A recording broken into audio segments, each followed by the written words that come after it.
بسم اللہ الرحمن الرحیم۔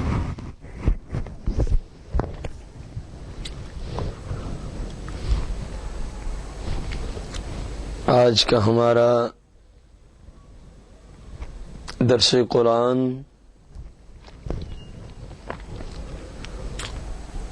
سورہ النحل شریف کی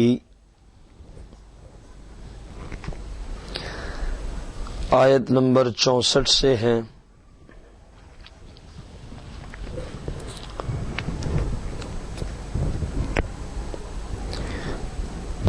وَمَا أَنزَلْنَا عَلَيْكَ الْكِتَابَ إِلَّا لِتُبَيِّنَ لَهُمُ الَّذِي اخْتَلَفُوا فِيهِ وَهُدًى وَرَحْمَةً لِقَوْمٍ يُؤْمِنُونَ۔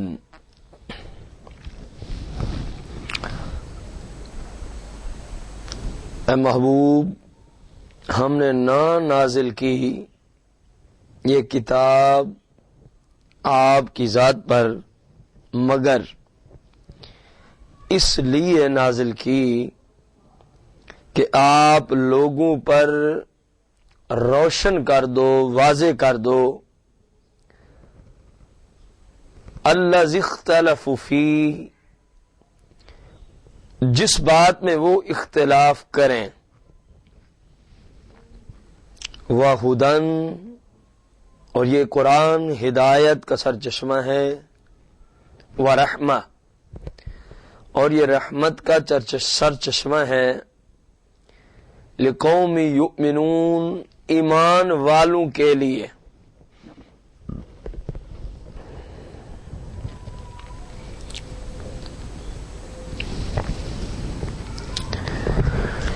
یہاں پر کلام مجید فرقان حمید کو جو نازل کرنے کا مین مقصد اور مطلب ہے اس کا ذکر کیا جا رہا ہے کہ قرآن کے نزول کا مطلب یہ ہے لِتُبَيِّنَ لَهُ، آپ اس کو واضح کر کے بیان کریں، آپ اس قرآن شریف کو لوگوں کو سمجھائیں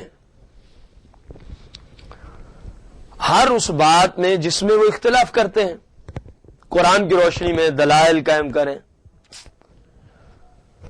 معلوم ہو گیا کہ قرآن فقط رٹے لگانے کے لیے نہیں آیا، قرآن فقط اپنے گھروں میں زیب و زینت کے طور پہ رکھنے کے لیے نہیں آیا، بلکہ قرآن اس لیے آیا ہے کہ قرآن کو سیکھا جائے، اس کے مطلب اور معانی میں غور و خوض کیا جائے، اس کے اندر افہام و تفہیم کا سلسلہ رکھا جائے، اور قرآن کو سیکھ کر سمجھ کر اس کے مطابق پھر زندگی گزاری جائے۔ یہ یاد رکھیں، قرآن قرآن ہی ہوتا ہے، خواہ وہ چھوٹی جلد میں ہو یا بڑی میں ہو، دونوں کا حکم ایک ہے۔ میں دراصل آپ کی ایک بات کی طرف رہنمائی کرنا چاہتا ہوں۔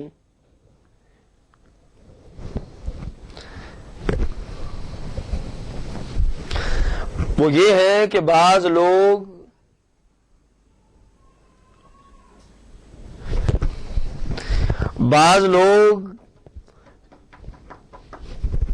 یوں کرتے ہیں، جس طرح پچھلے دنوں یہاں اعلانات ہوتے رہے فلاں مسجد میں قرآن شریف آیا ہے، جناب اس کو آئیں مائیں بہنیں دیکھیں۔ کیسے جاہل قسم کے لوگ ہیں بھائی! جو قرآن ہمارے گھر میں ہے اس کو دیکھنا اور جو آپ لے کر آئے اس کو دیکھنے میں کیا فرق ہے؟ شریعت کی روشنی میں 4 آنے کا فرق بھی نہیں۔ جو اس کے دیکھنے میں ثواب ہے وہی اس کے دیکھنے میں ثواب ہے۔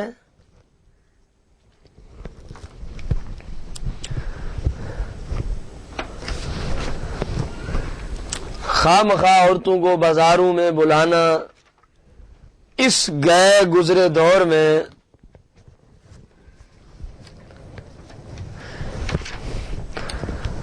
عورتوں کو جمع کرنا ایک ایسی لا علمی والی باتیں ہیں، اور قربان جائے بندہ پھر اعلان سننے والیوں پر جن کو نماز پڑھنے کی فرصت نہیں، وہ بھی جناب وہ وہاں پہ رش لگا ہوا ہے، میلہ لگا ہوا ہے۔ کم از کم کوئی بندے کو اصول شریعت آنے چاہیے۔ جس قرآن کو آپ نے سامنے رکھا ہے اس کا دیکھنا اور دنیا بھر کے قرآنوں کا دیکھنا ایک جیسا حکم رکھتا ہے، کیونکہ قرآن کے الفاظ تو وہی ہے۔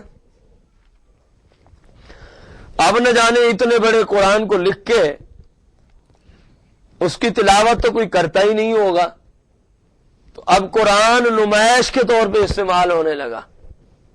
یہ لوگوں کے اندر عمل کی انتہا ہو گئی، نہ پڑھنا ہے نہ سیکھنا ہے، قرآن جی نمائش کے لیے، اور وہی بے حس، نہ ان کی شکلیں انبیاء علیہ السلام جیسی، نہ کوئی نماز کا ان کو اہتمام، صرف لوگوں کو اکٹھا کر کے لوگوں کو پاگل بنا کے پیسے بٹورنا ان کا کام ہے۔ تو قرآن نے یہاں پر اپنے نزول کا مطلب اور مقصد بیان کر دیا۔ قرآن تو سیکھنے اور سکھانے کے لیے آیا، سمجھنے اور سمجھانے کے لیے آیا۔ اور دوسری بات ہمیں یہاں سے معلوم ہو گئی، کوئی دینی معاملہ ہو یا دنیاوی، جب اس میں اختلاف ہو جائے تو اس کے اندر مسلمان کے لیے فرض ہے کہ رہنمائی قرآن سے لے، جو قرآن کہہ دے اس کے مطابق کر گزرے۔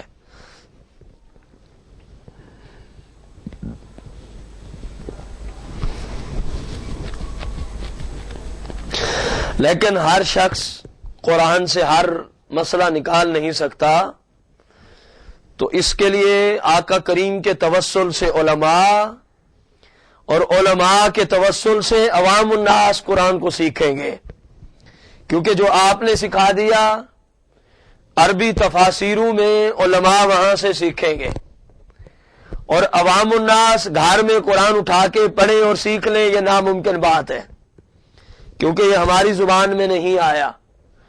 کسی نے کوئی ترجمہ کیا، کوئی قدر تفصیل کی، تو وہ بھی تمامی مطلب و معانی اور اس کی جزیات پہ کلام نہیں، کیونکہ جو اس کی تفسیر ہے وہ تو 30 جزوں پہ مشتمل ہے عربی زبان میں۔ اگر ان کا اردو میں ٹرانسلیٹ کیا جائے تو شاید ان سے بھی کئی گنا جلدیں بڑھ جائیں، 30 کی جگہ 50 بن جائیں۔ 30 تو عربی میں ہے، پھر ان کے اندر اردو لکھنا۔ تو لہذا علماء رسول کریم صلی اللہ علیہ وسلم کی بارگاہ قدسیہ سے قرآن سیکھتے ہیں، جو آپ نے صحابہ کو سکھایا، ان سے تابعین نے سیکھا، انہوں نے تفاسیر کی صورت میں اس کو مدون کر دیا، لکھ دیا۔ اس سے آپ کے وسیلے جلیلہ سے، مصطفیٰ کریم کے تصدق سے علماء سیکھیں، عوام الناس علماء کے پاس جا کر قرآن کا علوم سیکھیں، اور جو بھی مسئلہ اخذ کرنا ہے وہ کسی ماہر قرآن کے پاس جا کے اخذ کریں۔ ہر شخص کو قرآن سے مسائل نکالنے کی نہ تو صلاحیت ہے نہ شرعن اجازت ہے۔ جو کہ جی میں نے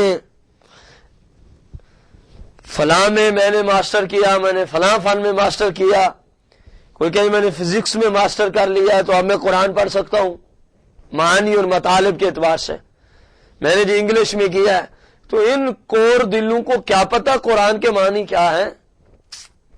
قرآن کے لیے تو علیحدہ طور پہ ماسٹر کرنا پڑتا ہے۔ ہاں اگر کسی نے وہ بھی کیا اور یہ بھی کیا تو سونا سہاگا ہے، ورنہ یہ دنیاوی علوم پڑھ کے قرآن نہیں سمجھا جا سکتا۔ قرآن کے لیے علیحدہ طور پہ ایم اے عربی کا کورس کم از کم اس کو کرنا چاہیے. ایم اے اسلامیات میں بھی قرآن سمجھ نہیں آتا، یاد رکھیں. ایم اے عربی جو 8 سال ہوئے ہوتا ہے، اس کے بعد کچھ اللہ چاہے تو قرآن کے معنی اور مطالب سمجھ میں آنا شروع ہو جاتے ہیں، کیونکہ پھر وہ عربی پہ مہارت رکھنے والا شخص ہو جاتا ہے، تو عربی تفسیروں سے پھر اخذ کر کے اور کو بتانے کے قابل ہو جاتا ہے. پھر فرمایا وَہُدًى، یہ قرآن ہدایت کا سرچشمہ ہے، وَرَحْمَةٌ، اور یہ رحمت بھی ہے، لیکن لِقَوْمٍ يُؤْمِنُونَ، ایمان والوں کے لیے یہ رحمت ہے.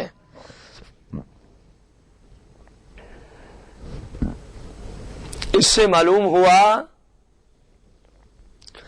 کہ حضور علیہ الصلاۃ والتسلیم کی خاص رحمت مسلمانوں کے ساتھ خاص ہے، کیونکہ جب قرآن جیسی نعمت مسلمانوں کے ساتھ خاص ہے تو مصطفیٰ کریم علیہ الصلاۃ والتسلیم کی رحمت مسلمانوں کے ساتھ خاص. اور جو اللہ نے فرمایا سورہ توبہ آیت نمبر 128 میں وَبِالْمُؤْمِنِينَ رَءُوفٌ رَحِيمٌ، میرا محبوب مومنوں کے لیے خاص طور پہ رؤوف بھی ہے، میرا محبوب مومنوں کے لیے خاص طور پہ رحیم بھی ہے. سورہ توبہ کی آیت نمبر 128 میں اللہ تبارک و تعالی نے یہاں پر واضح کر دیا کہ محبوب علیہ السلام کا رؤوف اور رحیم ہونا مسلم ہے، اور پھر خاص طور پہ رؤوف اور رحیم آپ ہیں بالمؤمنین، مسلمانوں کے لیے. آپ کا خاص فیضان مسلمانوں کو ملتا ہے. ہاں، عام رحمت جو مصطفیٰ کریم علیہ السلام کی ہے وہ تمام خلق کے لیے ہے، جس طرح اللہ نے فرمایا وما ارسلناک الا رحمۃ للعالمین. الانبیاء میں آیت نمبر 107 میں یہاں جو رحمت ہے یہ تمام عالمین کے لیے عام ہے، لیکن جو سورہ توبہ 128 آیت میں وہ جو آیت مبارکہ ہے وَبِالْمُؤْمِنِينَ رَءُوفٌ رَحِيمٌ والی، یہ خاص مومنوں کے لیے ہے، کیونکہ قرآن نے شرط لگائی وَبِالْمُؤْمِنِينَ. سورہ توبہ میں 128 آیت نمبر کے اندر اللہ نے یہی فرمایا کہ محبوب کا جو خاص فیضان ہے، جو خاص رحمت اور شفقت ہے، وہ اپنی امت میں سے مومنوں کے لیے ہے، بد مذہبوں کے لیے نہیں. اور آقا کریم کی عام رحمت سے کیا فائدہ ہوا، جو ہر ایک کے لیے رحمت بن کر آئے، کہ دنیا میں عذاب الہی نہیں آتا. یہ مصطفیٰ کریم کی رحمت کا صدقہ ہے، آپ کے وجود کی برکت ہے، آپ کے وجود کا فیضان ہے، کہ جس طرح آپ سے پہلے والے انبیاء علیہ السلام کے جانے کے بعد ان کی قوموں پر عذاب آتا، ساری ان کی امت ہلاک ہو جاتی. مصطفیٰ کریم کے وجود مبارک طیب و طاہر جسم کی یہ برکت ہے کہ آپ کو گئے ہوئے ظاہری طور پہ انتقال فرمائے ہوئے، پردہ فرمائے ہوئے 1400 سال سے اوپر کچھ سال گزر گئے، لیکن آپ کی امت پر ایسا عذاب کبھی نہیں آیا کہ ساری امت ہی برباد ہو جائے، اور نہ قیامت تک آئے گا، کیونکہ اللہ خود قرآن میں فرما چکا وما کان اللہ لیعذبہم وانت فیہم. اے محبوب، آپ کی امت کو اللہ کی شان نہیں کہ ساری امت کو عذاب میں مبتلا کر دے، کیونکہ وانت فیہم، آپ جو ان میں تشریف فرما ہیں. یہ قرآن میں نام پارے میں آیا. اسی طرح دنیا میں رزق کا ملنا، اولاد کا ملنا، یہ بھی مصطفیٰ کریم کی عام رحمت کا صدقہ ہے. حضور کے صدقے سے سب کو یہ نعمتیں مل رہی ہیں، خواہ کیونکہ عذاب کا نہ آنا، رزق ملنا اور اولاد کا ملنا یہ عام رحمت کے صدقے سے ہیں، اور یہ سب کو مل رہے ہیں کیونکہ عام رحمت سب کے لیے ہے. دیکھیں منافقوں کو بھی رزق مل رہا ہے، منافقوں پر بھی عذاب نہیں آتا، منافقوں کو اولاد بھی مل رہی ہے، کیونکہ یہ آپ علیہ السلام کی عام رحمت کے طفیل ہیں، اور جو آپ کی خاص رحمت کے طفیل چیزیں ہیں، مثلا ایمان، تقوی، ولایت اور قرب الہی، یہ چیزیں صرف مومنوں کو نصیب ہوتی ہیں۔ دیکھ لیں ایمان بھی صرف مسلمان کے پاس ہے، تقوی و طہارت و پاکیزگی بھی مومن کی شان ہے، پھر ولایت کا رتبہ بھی مومن کی شان ہے، پھر سب سے بڑی بات قرب الہی کا رتبہ اور وہ درجہ بھی مومن کو دیا جاتا ہے، اور یہ مصطفیٰ کریم کے وجود مقدس کی برکت کے طفیل ملتا ہے۔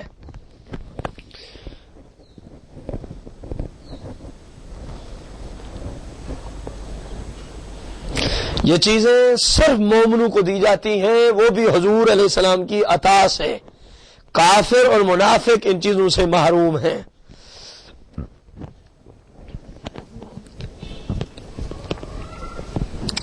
آیت نمبر 65 میں اللہ فرماتا ہے وَاللَّهُ أَنزَلَ مِنَ السَّمَاءِ مَاءً فَأَحْيَا بِهِ الْأَرْضَ بَعْدَ مَوْتِهَا إِنَّ فِي ذَلِكَ لَآيَاتًا لِقَوْمٍ يَسْمَعُونَ۔ اور اللہ نے آسمان سے پانی اتارا،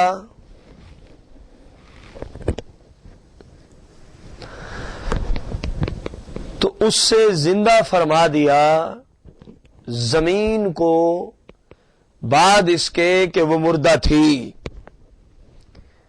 بے شک اس میں نشانی ہے ان کو جو کان رکھتے ہیں۔ اب غور کریں، یعنی آسمان کی طرف سے یا آسمانی خزانہ سے یا آسمان کے اسباب سے اللہ تبارک و تعالی نے تمہیں پانی دیا۔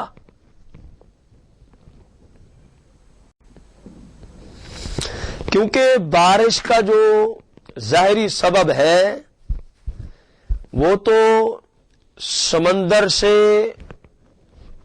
آتی ہے، لیکن جو اس پانی کو جو سمندر سے بارش کے لیے استعمال کیا جاتا ہے، جو اس کو بھاپ بنا کر اوپر کی طرف اٹھاتی ہے، وہ گرمی ہے، اور گرمی آسمان سے آئی، تو اس لیے فرمایا کہ پانی اللہ نے آسمان سے نازل فرمایا۔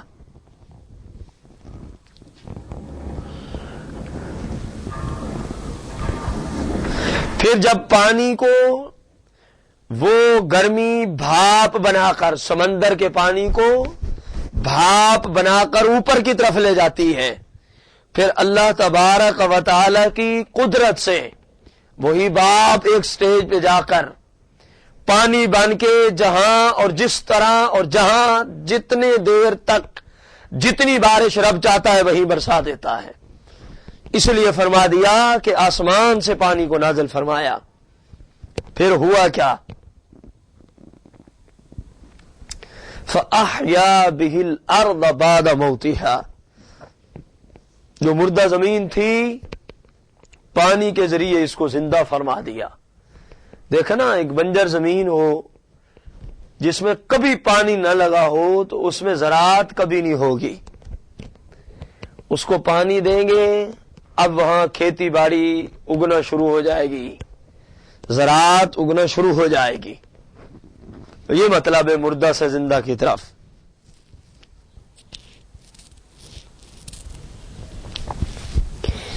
اب عقل والے بزرگان دین اسی آیت سے پھر کچھ نتیجہ نکال لیتے ہیں، مثلا اسی طرح اللہ تعالی سور کی آواز سے مردے زندہ فرما دے گا قیامت کے دن جب اٹھنا ہے نا، جیسا کہ حدیث میں آیا اسرافیل علیہ السلام کو حکم ہوگا سور پھونکو، وہ پھونکیں گے سارے مردہ زندہ ہو جائیں گے۔ پہلے پھونکیں گے سارے ہلاک ہو جائیں گے، پھر پھونکیں گے سارے زندہ ہو جائیں گے۔ تو اب جس طرح پانی کے ذریعے اللہ زمین کو زندہ فرماتا ہے، اسی طرح قیامت کے دن سور کے پھونکنے کا معاملہ ہے۔ دوسرا یہ علماء حق کا بعمل کے واعظ و نصیحت سے، ان کے درس و بیان سے، ان کی گفتگو سے مردہ دلوں کو زندگی پہنچتی ہے۔ جو لوگ شریعت سے غافل ہوتے ہیں، جو لوگ اللہ اور اس کے رسول کے نافرمان ہوتے ہیں، جو لوگ زندگیوں کو گناہوں کی آلودگیوں میں تباہ و برباد کر رہے ہوتے ہیں، جب کسی عالم حق کا بعمل عالم دین کی گفتگو کو سنتے ہیں تو ان کی گفتگو کے ذریعے سے ان کے دل کی دھرتی تبدیل ہو جاتی ہے، ان کی کایا پلٹ جاتی ہے، وہ گناہوں سے توبہ کر کے نیک سیرت انسان بن جاتے ہیں۔ یہ بھی اللہ کی طرف سے ہے، لیکن عالم کی گفتگو ظاہری طور پہ سبب بن جاتی ہے۔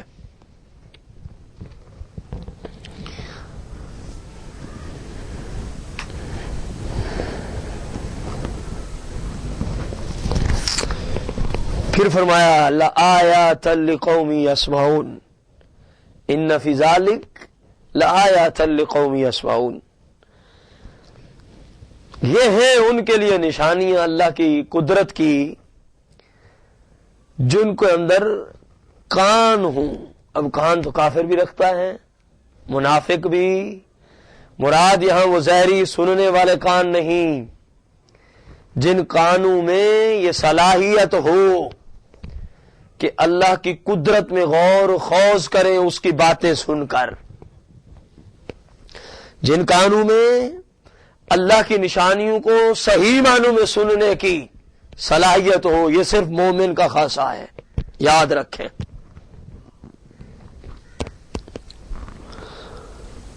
پھر آیت نمبر 66 میں فرماتا ہے وَإِنَّ لَكُمْ فِي الْأَنْعَامِ لَعِبْرَةً نُسْقِيكُم مِّمَّا فِي بُطُونِهِ مِن بَيْنِ فَرْثٍ وَدَمٍ لَبَنًا خَالِصًا سائغا للشاربین۔ اپنی نعمتوں کا ذکر فرما رہا ہے۔ وَإِنَّ، اور بے شک، لَكُمْ، اے انسانو تمہارے نفع کو، اے انسانو تمہارے لیے، تمہارے واسطے، فی الانعام چوپایوں میں، جانوروں میں، لعبرہ نگاہ حاصل ہونے کی جگہ ہے۔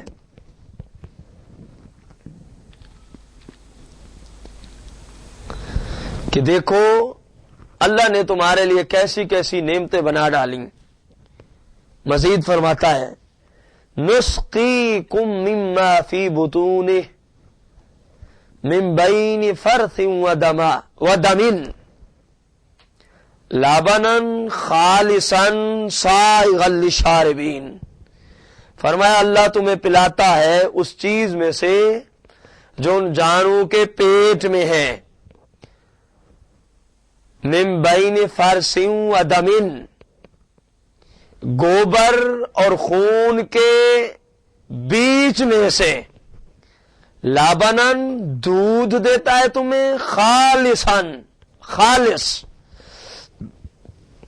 سائغن بڑا آسان ہے وہ دودھ، بڑا سہل ہے اس کا اترنا، للشاربین دودھ پینے والوں کے لیے۔ کہ دودھ کے جانوروں کو دیکھ کر انسان رب کی قدرت پہ کئی باتیں سوچ سکتا ہے کہ یار یہی جانور چارہ کھاتا ہے، اب چارے میں اس کو مختلف اشیاء دی جاتی ہیں، اس نے پانی پینا ہے، فلاں چیز کھائی، فلاں کھائی، پھر جب اندر گئی اس سے خون بنا، اس سے بول و براز بنا جانور کا، اس سے اور چیزیں جانور کے اندر بنی، گوبر بنا، اور اللہ کیا فرما رہا ہے؟ گوبر اور خون کے درمیان میں سے ہم تمہارے لیے خالص دودھ نکالتے ہیں۔ کبھی تم نے اس دودھ میں گوبر کی بدبو نہ پائی، کبھی تم نے اس دودھ میں خون کی رنگت نہ پائی۔ تو اب غور کریں، جانور کھائے بھوسا اور گھاس یا اور کوئی چیزیں، ان خشک چیزوں سے اللہ تمہیں دے دودھ، اور وہ بھی اتنا خالص، اور چیزوں کے درمیان سے نکلے اور ان چیزوں کی بو تک نہ آئے، یہ رب کی قدرت پہ بہت بڑی دلیل ہے۔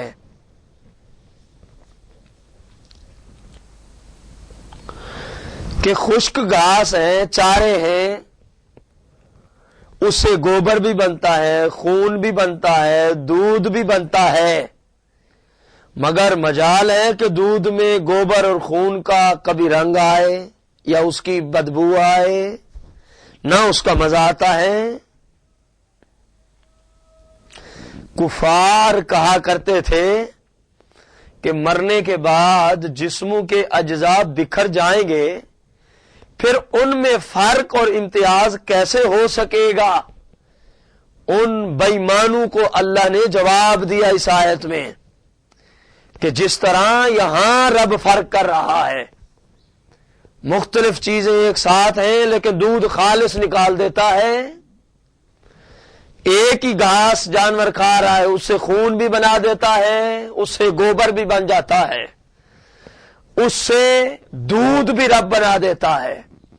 تو جو یہاں امتیاز کرنے پہ قدرت رکھتا ہے، قیامت کے دن بھی اسی طرح وہ تمہارے ان بکھرے ہوئے اعضاؤں پر تمہارے جسم کو پیدا فرما دے گا، دوبارہ کھڑا کر دے گا۔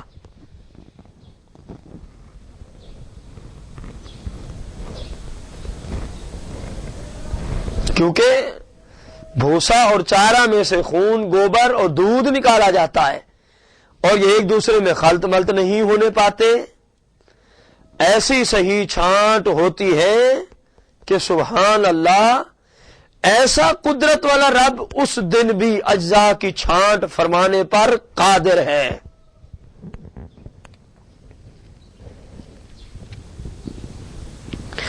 اب یہاں صوفیاء ایک جملہ بولتے ہیں، اے انسان، جیسے رب نے تجھے خالص دودھ پلایا جس میں گوبر خون کی بالکل نام کی کوئی چیز نہیں، تو اے بندے تو بھی اپنے رب کی بارگاہ میں خالص عبادت پیش کیا کر، جس میں ریاکاری نہ آئے، لوگوں کا دکھلاوا نہ آئے، اللہ کی رضا کے لیے عبادت کیا کر۔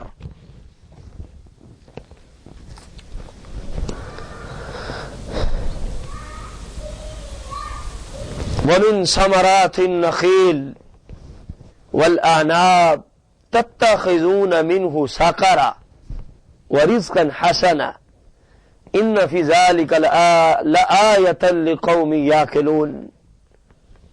مزید اپنی کچھ نعمتوں کا ذکر فرمایا۔ وَمِن ثمرات، اور پھلوں میں سے، النخیل، کھجور ہم نے بنا ڈالی، والاناب، انگور ہیں، تتخذون منہ ساقرا، اس سے نبیذ بناتے ہو، ورزقا حسنا، اور اچھا رزق،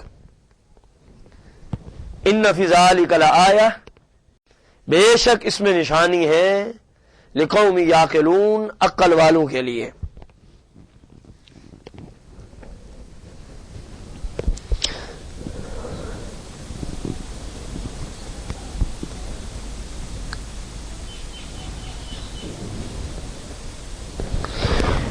اللہ پاک نے یہاں فرمایا، دیکھو تمہارے لیے کھجوریں بنائیں، تمہارے لیے انگور بنائے، اور بھی جتنے پھل ہیں سب کا ذکر مختلف مقامات پہ قرآن میں آیا۔ اللہ نے سب انسانوں کے استعمال کے لیے بنائے، انسانوں کے بھلے اور نفع کے لیے بنائے۔ تو اللہ تبارک و تعالیٰ فرماتے ہیں تم ان کا شیرہ استعمال کرتے ہو، ان کا جوس جو ہم پیتے ہیں آسان لفظوں میں، تم ان کا جوس پیتے ہو، خود پھلوں کو کھاتے ہو، تو کتنا مزیدار اور لذیذ تمہارے لیے رزق بن جاتا ہے۔ اسی طرح انگور یا کھجور کا تم نبیذ بناتے ہو کہ پانی میں کھجوریں یا انگور ڈال دیے جائیں یا ان میں حل کر کے اس پانی کو پی لیا جائے، تو اس میں کوئی مذائقہ نہیں ہے۔ خالص ان کا رس نکال کے جوس پی لیا جائے تب بھی کوئی مذائقہ نہیں، ان کو ایسے کھا لیا جائے تب بھی شرن کوئی مذائقہ نہیں۔ فرمایا ان باتوں میں عقل والوں کے لیے نشانیاں ہیں۔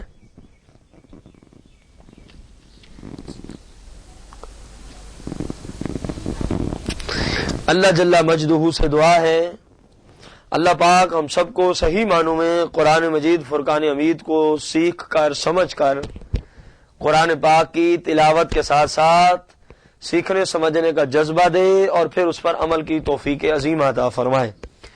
آمین بجاہ النبی الکریم رؤوف رحیم علیہ الصلوۃ والتسلیم۔